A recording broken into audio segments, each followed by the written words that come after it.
Welcome to Black Beat Podcast, where we take an unapologetically Black approach to profiling people and stories that are significant to the connectivity and advancement of our community. I'm John Washington. I'm the CEO and editor-in-chief of Flossin Media and your host for each Black Beat Podcast. Today, we are honored to welcome Marquis Johnson Bey to the show. Johnson Bey was born and raised in Portland and is a renowned artist and photographer who got his start capturing basketball games with legendary Harlem Globetrotter Les Pee Wee Harrison. You know, and I know this brother, man. Metal Arc Lemon, and in addition to the artistic pursuits, Marquis also currently holds the position of Deputy Chief of the Morris Science Temple here in Portland. It's sure an honor to have you on the show today, Marquis. Welcome, my brother. Welcome. Islam, how you doing? Hey, man, I'm doing great, man. It's always good to have a brother like you on the show, man. You know, because we need to get some things straight sometimes. You know what I'm saying? Yeah, definitely. So tell us a little bit about yourself, Marquis. I mean, you know, bring. Who's this guy? I got this live type guy I got sitting in front of me right now. Well, as of today, you know, I'm just an artist that just likes to just stay creative and help my people out any way that I can. How I've been doing that lately is just through my art. You know, I've been kind of help pushing the nationality narrative for our people, and I like to use my art to do that. Other than that, you know, I'm locally grown here in Portland. I was in the U.S. Navy for about 4 years, between 97 and 2001. And then after that, the creative bug just kicked in, and we started a publishing company with a friend of mine. Well, I call him my brother, Samuel Irvin. We started Abstract Visionz in 2001. And we used to publish poetry chapbooks and do, like, you know, art poetry shows and things of that nature. And then he passed away, and I believe it was like between 05 and 07. And then I kind of just took a hiatus, kind of just messed me up a little bit. Yeah, man. And, you know, I got into photography after that, like around 2010. I started doing photography and hanging around these two guys. They had a studio downtown Northwest 2nd called Bonga Media. I was with Jim Kemper and Michael Washington. Yeah. I used to like just go in there and just watch them just, you know, do their magic. And at that time, I was just doing poetry and events. And, you know, the photography bug kicked in, you know, when I was hanging out with them. And I've been doing photography like ever since. And then I ran into Les and the Globetrotters, and, you know, got even more involved in photography with them. So it's been a nice journey. Yeah, Definitely a nice journey. But tell me more, man, about this piece you're doing about this nationality piece, man. Tell me a little bit more about that. Okay. Well, for me, how it all started, and I have to include like my journey of how it makes sense. Share with the audience. So what I was doing, I was taking some photo classes down in San Francisco at the San Francisco Art Institute, the little monastery school they have in North Beach. And when I got there, I started shooting these images, what I was calling Nubian guards at the time. Wow. And, you know, I would recreate images of these Nubian guards in ancient times. And, you know, I'm not thinking much of it. I'm just like, you know, this is a cool thing. This would be my thesis. And I'm gonna rock out. Lo and behold, I took these images to my professor at the time, and he looked at the images, and he looked at my inspiration, and my inspiration for the images was a painter by the name of Ludwig Deutsch. And Ludwig Deutsch, what I had come to find out was that he went around the world, and he's an Austrian painter, went around the world and he painted Moors of old times. So he painted them in their own environments, whether it was in Austria, Hungary, the Americas, or in Europe or Africa. And the ones that I found, that I came across, were here in America. So I showed my professor, and he was like, you know, you sure these are Nubian guards? And I was like, yeah, you know. He was like, well, research the painter and then come back to me, because the painters at those in those times, and this was like the painting that I had found was like late 1700s, early 1800s. And he was like, they used to hire painters or commission painters to paint Moors or Aboriginals at that time before they would decimate the people. Wow. And I was like, okay, I don't want to, get my inspiration from somebody that was a part of that. You know what I'm saying?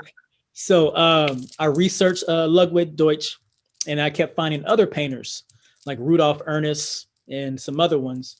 And those were called Orientalist painters at the time. Right. They still are today. And he wasn't into that sort of thing. Like, he was just painting the Moors and, learning about Islam and Orientalism, and kind of like just that was his documentary for himself. So during my research, I was like, well, I need more information. And he was like, these are old Moors of Spain and so forth. But I was like, these are in America. And my professor was like, well, keep researching. So I keep researching. And, when you run into Moors, you're also going to run into the Jews of Spain. Wow. So I was like, well, there's old Jewish communities in America. So where's the old Moorish communities? Wow. And so come on with it now. Tell us a little bit about it. Come on. So I'm doing all this research, and I had took a trip. I was in the San Francisco area, so I'm digging around Oakland looking for other Moors. And it was hard to kind of find them at the time. And this was like around 2014, 2014, 15, 13, around that time. So I'm looking for these communities, and I went to around Oakland. I went to Baltimore and DC, went up to Seattle, went to a couple more spots back east. And when I went to Baltimore, that's when it really, really hit. Wow. And I ran into the Moorish Science Temple of America, the Divine and National Movement, Inc. number 13, the Moorish American National Republic. And then I was just given all of this information, and then it just started to snowball. And then I found out there was a Moorish School of Law and History. So the Moorish School of Law and History has been in operation since the early 70s, late 60s, early 70s. And this Moorish School of Law and History was actually set up to replace the Freedmen's Bureau to educate the current slaves or ex-slaves, right? So I went out to Baltimore.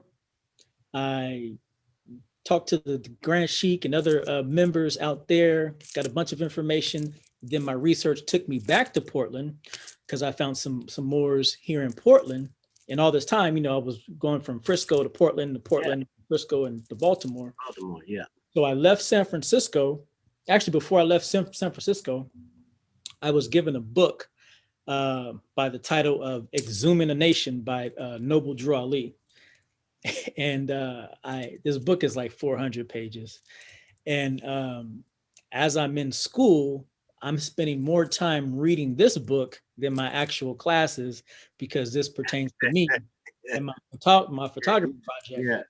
Yeah. So there was days where I was at school and I wouldn't go to class. I would go eat, come back to my dorm room, and I would just read for like, it was about 3 to 4 months straight.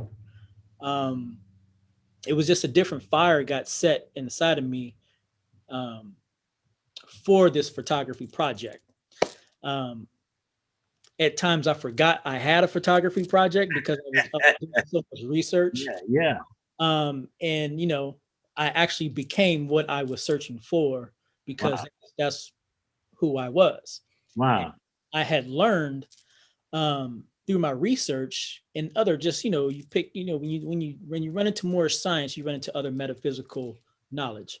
Yes, sir. Read about. There's a saying that anything that is part of your evolution, it also has to be part of your involution.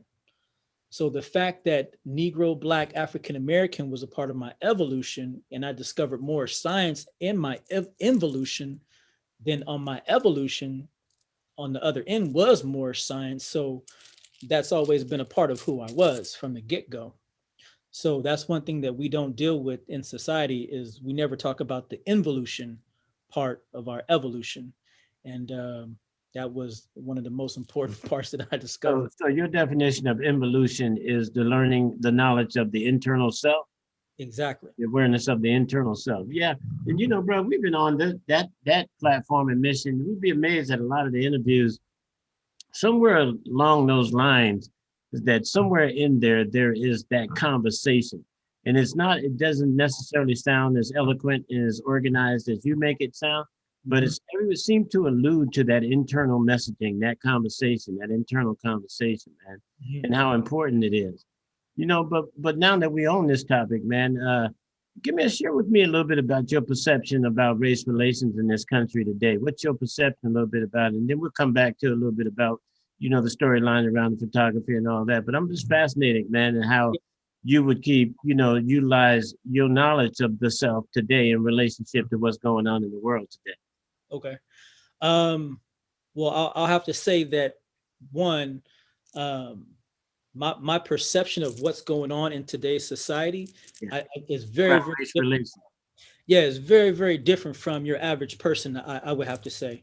One is that I'm aware that when we deal with names and titles, that's a part of nature. So your name also defines the nature of what's going on or however you choose to use it, right?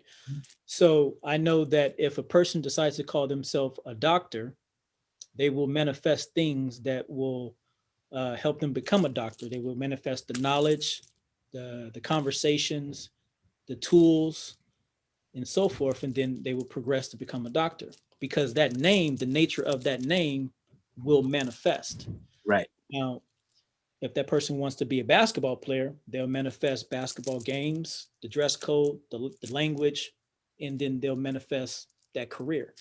Now, when we use the titles Negro, Black, Colored, African American, I know that those are slave titles given to us by our ex slave masters. Now, the nature of those titles have to manifest in this society because words have power and they manifest. So when I use the title Negro, Black, Colored, African American, Right. those being slave titles, then slave issues and occurrences are going to manifest undeniably. Now, Right. when we use a free national name, i.e., a nationality that's tied to law, people, and land, then those things will manifest for that individual, right? So when you use a national name, that has credence with liberty, has credence with law, has credence with justice, and having social freedoms, right? So those names will empower that individual in society. Now, when it comes to our people and how they're being subjected and oppressed on the street, we have to time out and pause and say, okay, like what's wrong? Well, one, we're using the wrong names and titles that are allowing these things to manifest. Right. You Right. know what I mean? And Yeah, then your two, internal locus of control right. versus your external locus of control. Yeah. Mhm. And Just then so you two, are what you create, exactly. what you Exactly. think. Yeah. Yeah. And then two, we're out of tune with the law, right? Now, we grew up, I mean, I didn't grow up, but a lot of our people grew up in civil rights era and Jim Crow. And, we never put two and two together of like, why is this happening to our people? And then, why do we seem like we're out of tune with the law? Well, we're out of tune with the law because we're not using the right ancestral names in law because the titles Negro, Black, and Color have nothing to do with anything constitutional in this country. Mm. You know what I mean? Wow. That's outside of the Constitution. Whereas when you have a free national name like Moorish American or we'll say like a Japanese American or a Hindustani American, those names are tied to a constitutional body in law. They come together in law and they deal with lawful things. Our people don't deal with lawful things as a nation. Collective body. You're correct. Right. Wow. Well, man, that's some deep insight onto that part of that, man. Because I'm right with you on that one. You know, I mean, this whole, you know, notion about an upright back can't be ridden. You know, this whole idea is if you stand for something, then obviously you're gonna manifest something. Right. And if you continue to allow yourself to be subjected to a subordinate reality, then you're gonna probably manifest subordinate name. You're gonna be in a subordinate position when it manifests, right? Right. You know, and our people have to be more self-accountable in this situation. You know, it sounds odd and it sounds No, bad. man, it don't sound odd. You and I have something in common, and you know, with that, maybe it was just that natural Moorish nature inside of me. You know, because no, I'm a firm believer in that, man. You know, we continue to advocate and have a persona that brings in subordinate or how would you say the victim? You know, that whole Right. victim posture, man, that says that we are subjected to whatever because we are nothing. You know, and I'm not buying all of that because just as you said, there is an internal conversation that we have with ourselves. And if it's in you, it's going to yell out to you every Yeah. once in a while and say, boy, identify yourself. You got to hear that voice, you know? And Yeah. another thing is that a lot of the woes that our people are going through, all of this stuff is written in law, what they can and can't do under the Negro Black title. You know, like I just discovered a book called The Legal Status of the Negro. Um, and come to find out, you know, a lot of the states, they base the status of a Negro, one, he's not a naturalized citizen under the Hebrew code, and then two, on education. So a lot of the Negro status laws are based on Negro education, which is, you know, sad to say, but it's like public education. Yeah, And man. that's Yeah. not being educated by your ancestor or your cultural peers, right? And then also, you know, when you're in when you go through the Moore School of Law and History, we're also given a book called The Negro Beast. And come to find out, that book Negro Beast was passed around our not amongst our people, but around our people, uh, declaring them the status of a beast because they were never declared and never took care of their national business to become naturalized citizens of the government which they helped build. Wow. Well, you know, and Marquis, you do have your hands on the trigger, man. So tell me on some of this knowledge and information, man, since you know your field of endeavor of media and photography and those types of things, man, what's been some trials and tribulations you've experienced in your life, man, and working through getting to and arriving to this place through your career? Um, I have to I have to say I've had more fun in this Moorish paradigm because I've learned how to kind of live above the shoulders. Yeah. And then two, um, a lot of those what I guess, you know, what kind of prepared me for this was, gosh, you know, when I look back, I look at, you know, my grandparents, and I look at key things that they used to do, Yeah. and then I see the cultural connection. You You know, that's fascinating, boy, because I was just on that journey. I ain't got off it yet. you know, I because just they used got to back from do things Georgia, around the boy. house. You know, yeah, I've been on that journey. Yeah. Yeah, they used to do things around the house and the way that they talk about certain things. And then the more I dig into this Moorish history, you know, I'm like, okay, that's why they used to do that, and that's why they used to do this, you know, because there's one thing. There's a book called "We're All Moors" by Anwar Majid, and in that book it says, you know, during the Inquisition, um, the Portuguese and the Europeans used to make us keep our doors open Wow. so that we couldn't close the doors and worship our own God or practice our own spirituality and stuff like that. And it's small things like that where I look back when I was growing up, you know, we used to always keep the doors open back in the day. You know, Yeah. summertime. Yeah, Yeah. don't No. close that Yeah, door, man. keep the doors open. You Oh know, yeah. Go to anybody's house. Your grandmama, all of them. You go right in the back door. You know, it's always a door was always open. always open. And when I read that, it kind of connected the dots of why we would always do that. But just, you know, just paying attention to my elders, you know, hearing, listening to things they would say and how they would act, and then I look at the cultural connection between, you know, our people today and the Moors of the past, and it all just ties together. It's like if you don't see it, then you don't want to see it. Then Yeah, and, yeah, that's a true statement, bro. If you don't see it, you don't want to see it. yeah. You on to something there. And another small thing that I ran into, and it has to do with because your last name is Washington, Oh right? man, I was about to say that to you. I said, truly, if you want to talk about a master's name, I was plagued with it. The, Yeah, the funny, but the that was the funny curse thing of the is that beast. That on me, John Washington. I said, damn boy, what y'all wanted me to run for office or something with these but folks? What? the funny thing about that is that the Washington name comes from the Washita Empire, Rashida Empire. You right about that? and there's not too many Europeans with the name Washington, except for we know George Washington. Yeah, yeah, yeah. I ran into some more information on him where he was actually half Washita, and that's why he got the name Washington. There you go. See Which that, and it's it. But man, it's kind of like once you get to a certain level of man, there was like you said, there was some key spiritual truths that we don't understand how to turn the key to some of this spiritual notion. We practice on things, but we don't never get the key. It's like how people pray constantly, right?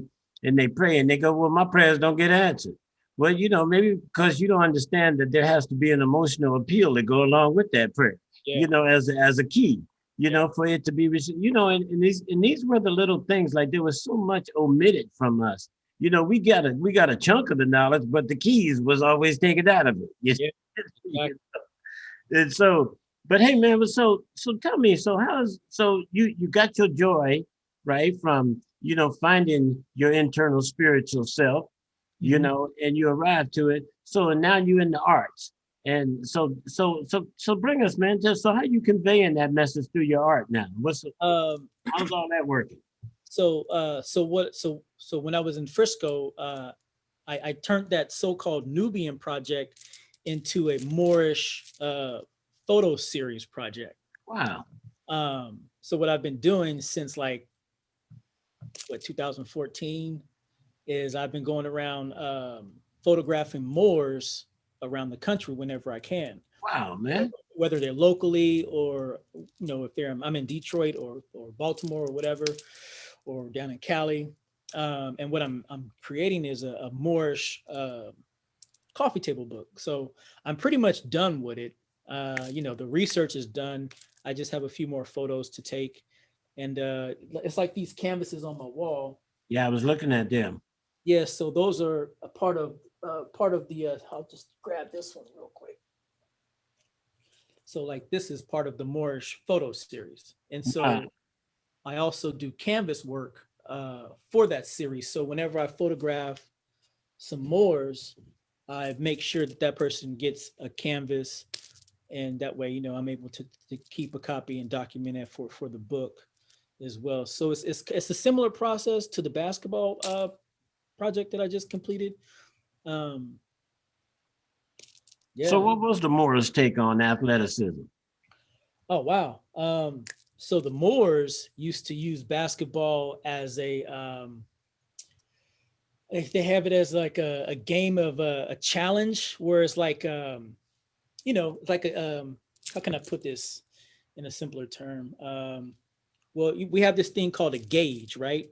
So a gauge is not only something that you can measure with, but it's also a symbol of like exchange, or like triumphant exchange or something like that, right? So Right. gauge will be a symbol of my victory if I win, right? Okay. Um, so it would be things like that as far as like just ceremonial games culturally.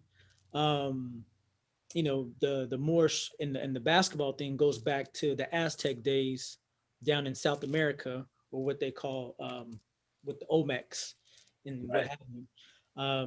So it varies. It varies. It Okay. definitely varies. Okay. So today, as you evolve in your endeavors, when you're working with young people today in your projects and some of the projects that you have now in tow, I mean, what is your what do you what's the gift of giving and exchanging in that, and what's the motivation How are you? Tell us a little bit about the mechanics of that experience for you, with Like you and them. what's my exchange about that? Yeah, yeah. What's that? What in you, with all the knowledge that you have, and while working with young people about a skill set and in art, um, what is it that you're hoping to convey to these students and these people, or in your encounter? Well, with the basketball project, that deals with the title of the project is called "Where Did You Learn a Meditation on the Element of Play Culture."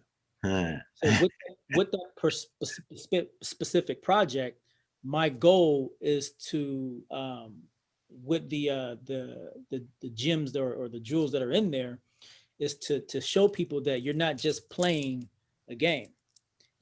Like in the book, we talk about playing contests, talk about playing war, we talk about playing litigation, we talk about playing poetry.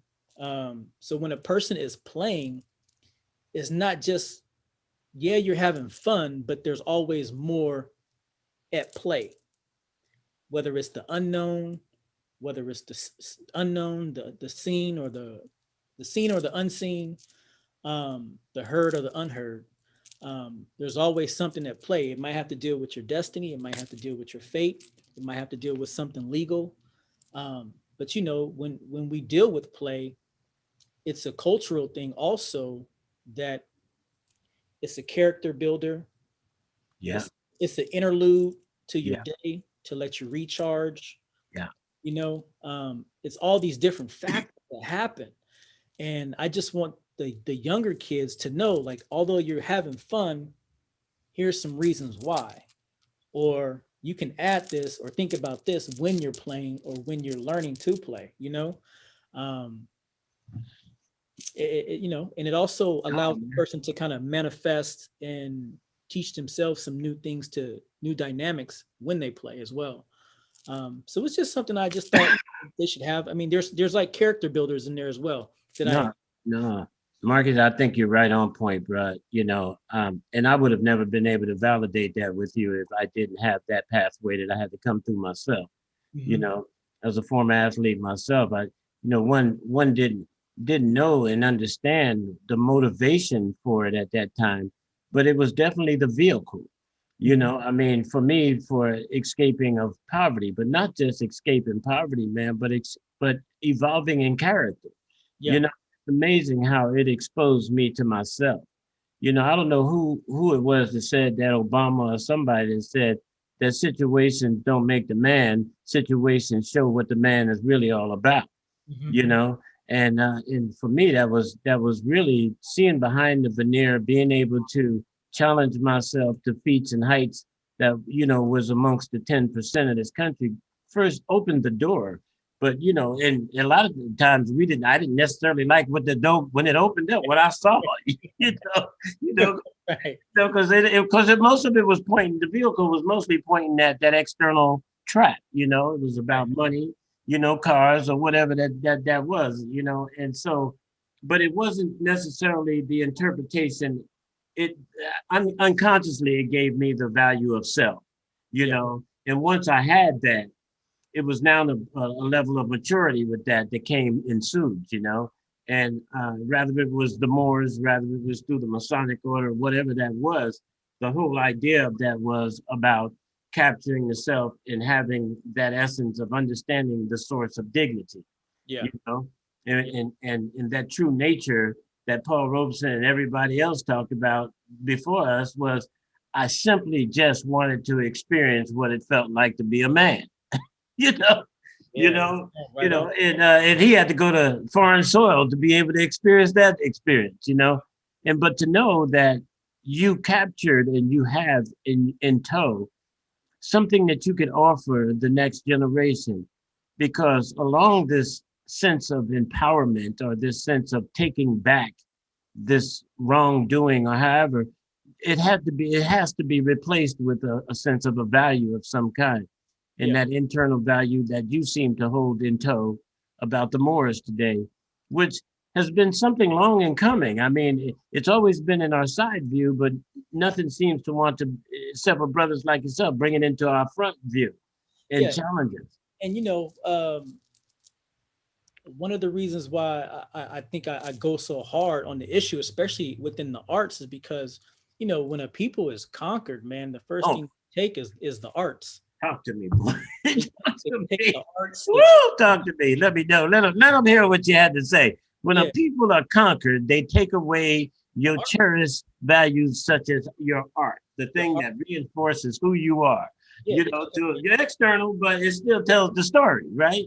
take away your arts, your literature, and the architecture. And one thing, like today, I've been finding ton, a ton of old architecture here in the Americas that is just mind blowing. And these buildings were knocked down in the late 1800s, Mm, and they used to call them star forts. So places like the nation's capital, almost every state had a setup like that, and it was called a star fort. um, with the columns, the regal fountains, and all of it was knocked down for what? I don't, who knows the reason. And a lot of these buildings used to host our technology and engineering as well. And before they knocked them down, there was one place. It's called the New York Palace. They used to have this place called the New York Palace in the 1800s, and that would showcase art, literature, and the latest engineering. And just like they did in San Francisco, they burnt it down. right, So right. it's just they You know, take. bro, that's going to be something we're going to need to circle back with you in the community today about, looking at these art projects, man, because some of the larger projects, community development projects, and those building projects that we've had, one of the big hardest things that we were up against is that most people don't realize that the architectural aspect of a building and community is like a beacon. It Right. attracts the people to that community in which they really want to be attracted there. And And so, you get it. You feed off that energetically, right, especially when you see the beauty of it. Um, there's an old. I was reading this book. I can't think of the name of it, but it says if you are given the more distorted images you are given, the more you will produce distorted images. wow, You know what I mean? So it's almost like a optical medicine is how I like to look at what I'm doing. Also, when it comes to the photography, it's almost like an optical medicine. It's like we need to see ourselves in a beautiful national sense, to kind of help kind of trigger that genealogical memory, that DNA memory. yeah. Um, so it's things like that that I hook onto, and I won't let it go because it's like, okay, we need this. I need this first of all, and then if anybody else is like me, they're gonna need it as well. So it's like, and it's something good to leave behind. I think. My Morris brother, I would strongly encourage you to look at some of these opportunities that are going on now with these uh, structural developments and all that stuff in the neighborhoods and stuff, Mhm. because that voice is missing.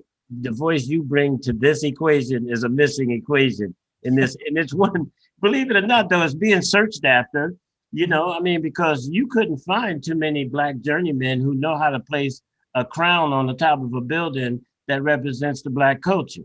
Right. That's a very, very difficult thing to have. And like you, I've studied architecture, especially in San Francisco, man. And you look at the crowns of those buildings, you can walk down one block and you very rarely will find the same crown in any one of those houses or buildings that you walk down. You know So what's funny about those crowns? what's that, bro? So what I've been finding out is that a lot of those crowns on all these buildings were like conductors, and Let's talk so about it. there was a lot of so a lot of cities had these ornate crowns and jewels on the buildings, but Exactly. like they were like energy conductors. It was almost like the cities or the nation that had all this stuff around the nation was like a circuit board. And so a lot of these things allowed for, heat, um, wireless electricity, things of that nature was already popping. Like, it's what's going on today is nothing new when you look at the Oh, history. no, it ain't. So talk about this part of this, man. So how we've been in this pandemic and you know, Black Lives Matter and all that, man. How's the pandemic? How's your career and your work and stuff been during the time of the pandemic, man? Uh, Man, the pandemic, when the pandemic hit, you know, I feel like although, there was some intimidating factors in there, but it was kind of my game to just sit at home. And I was like, I can sit at home and just read. It might sound crazy to some, but I was like, I can No, sit no, and no. just read. I was like, I can get projects done. I can read, da da da da da. So I kind of just locked in and just knocked out things that I needed to get done and things that I was procrastinating on. And this is things, everything just kind of manifested. So the pandemic wasn't bad to me, and I think that's because one, I don't have a TV, and then two, I think the literature kind of keeps me in a good headspace. um so although things was going on, I was hopping on my bike, doing bike rides, going out into the trails, and Yeah, I was just in a different headspace. yeah, man. I couldn't let. And a good one, it sounds like to me, because I Yeah, mirrored you. Well, I'm surprised we ain't bumping into each other out there, you know. yeah, But between fishing and all that, man, I said last year when it hit, I said, I'm going to go buy me a boat. Because, I asked this one question of a bunch of brothers. So how many people you know got beachfront property? And yeah, but less than 1/2% say, yeah, well, I know somebody, they got something on some. right, And I laughed. I said, well, they found this place through the river, and yeah. then most likely when it's time to leave here, everybody gonna try to do it on the freeway. You know. But I Yeah. told them I'm gonna be And on another the thing river. I was don't know about y'all. I was hopping on my raft and rowing up and down the river, and I was just doing a lot of outdoor stuff. And because so I was kind of already doing that, so it was like my life didn't really change too much besides visiting certain people, and I wasn't able to go to pals as often as I like to, or certain coffee shops and stuff like that. But it's like you let nature take its course, and now things are kind of opening up slowly, and uh, you Did know you take many? Did you get any support, any kind of fiscal support from any of the things for the business this time? Did yep, that I get a ran, hit? yep, I ran into some help with the what is it called, A CARES Act, the Oregon Cares Act, that helped me with the publishing of my book, which I needed so right bad. on, right on. I'm I, so glad to hear that, man. and I'm yeah, I'm so grateful that that came into my life and I met the right people that yeah, made it happen. yeah. Because publishing a coffee table book is very expensive. Well, we publishers around us, so we get it. We understand. It ain't no joke. Most of the people think it's a joke. So, Marquis, tell the people out in the field right now, man. How can they support you and get you some help? How do they get a hold of you, man? Get in contact with you, and tell us about something that we might have missed here. Before you say that, tell us about something we might have missed here in this conversation. You like our viewers and our listeners. Also, so what I started during the pandemic is that the idea came to me to start my own platform, kind of like YouTube, and it's called abstractvisions.live. So on this platform, you can upload video. We also have a live streaming broadcast situation, and then we also have Zoom connected to the site as well. So Wow. you have Zoom capabilities, live broadcasting capabilities, and video upload capabilities, all on one platform. Right Uh, and the one thing about it is that although it's like YouTube, but we get to curate the platform and not allow so much garbage and visual and musical poison into this platform. Wow. So it's for positive uploads. It's family friendly. It's aimed at our people. I mean, it's open to all nations, but it's aimed at our people because we need a place where we can dialogue and you know kind of tutor ourselves a little bit, things of that nature, without outside interruptions. That's very much needed. Um, I like to think of it as an online kind of healing zone for us. And hopefully one day that'll manifest into a brick and mortar healing zone for us as well. Um, so that site is up, it's live, it's been up for about 8 months, going on 9 months now. Tell us the site address again. It's www.abstractvisions.live. So www.abstractvision.live. yep. So that's Abstract Visions, ABSTRACTVISIONZ .LIVE. Got you. And So man, because I would have been remiss to miss that one, because that platform sounds like that's going to be something exciting, man.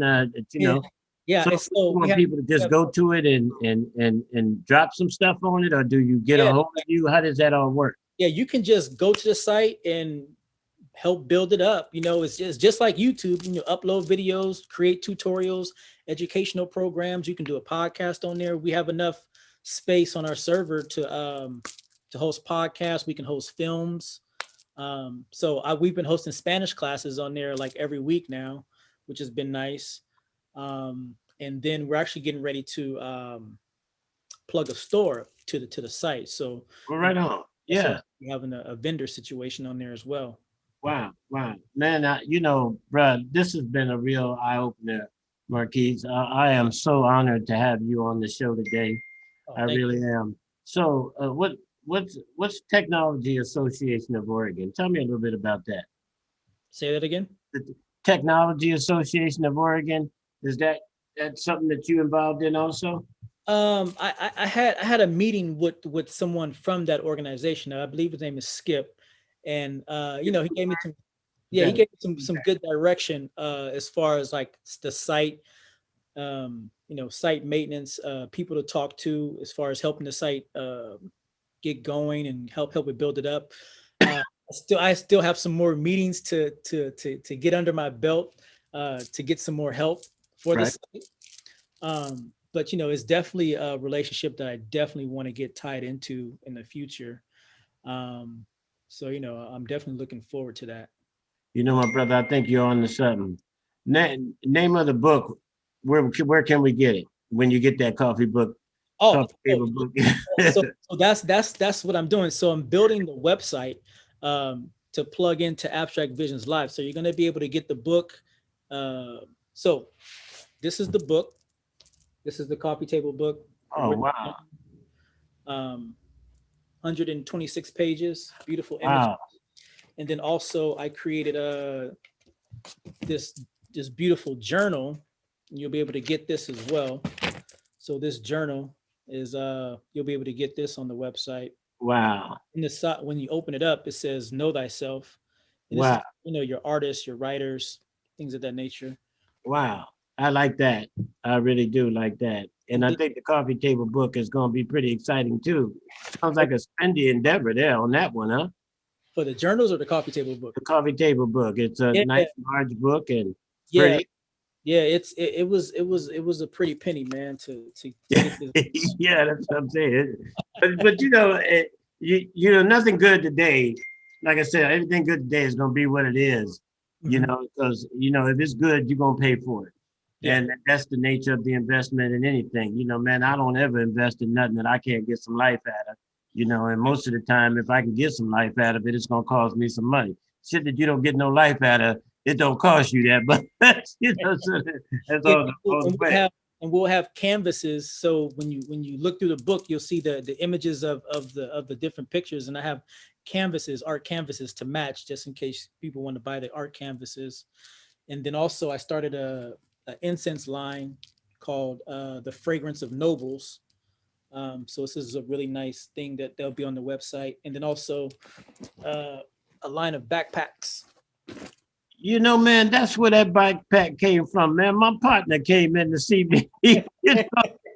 Man, you can send a few of them over to the office. You hear what I say? If you got a few of them, send them over. We got you on them. I'll come by. I'll definitely come You by. got a couple of them in the inventory. Send them over there. We got you. Yeah.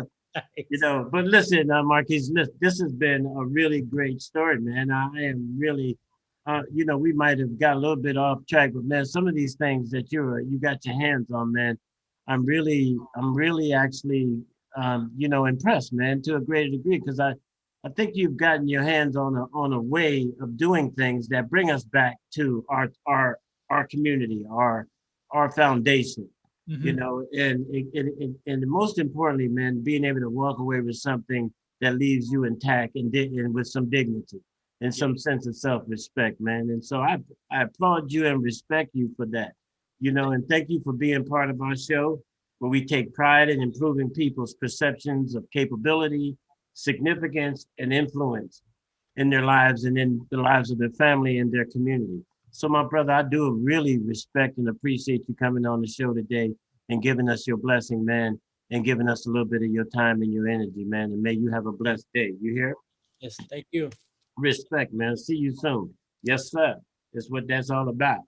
We're going to stand on the square. We're going to stand on the balloon. What is it?